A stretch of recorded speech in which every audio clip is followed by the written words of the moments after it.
চলো বারান্দা চলো। আরে মা চলে আসে না বারান্দা, তুমি এটা সোফার নিচে লুকাও। আর তুমি এমন করছো কেন? না দেখলে কি বলো তো? কি মনে করবে? যাও যে গেটটা খুলো। গেট খুলবো? হ্যাঁ। ভয় করতেছে। ঠিক আছে তুমি দাঁড়াও, আমি যে গেট খুলে দিয়ে আসছি।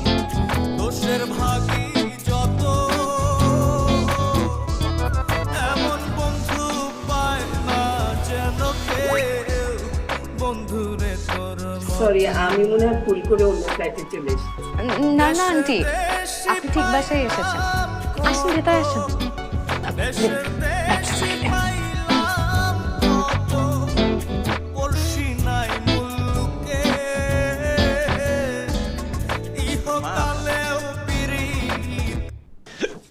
তুমি তুমি যে এত তাড়াতাড়ি চলে আসবে আমি তো বুঝিই নাই মা। আমি তো ভাবছি তোমার আরো দেরি হবে আসতে।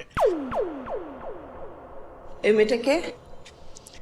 আমার অফিসের কলিগ মা, এই অফিসের কাজে আসছিল। মিথ্যা কথা বলছো কেন? আমি মিথ্যা একদম পছন্দ করি না।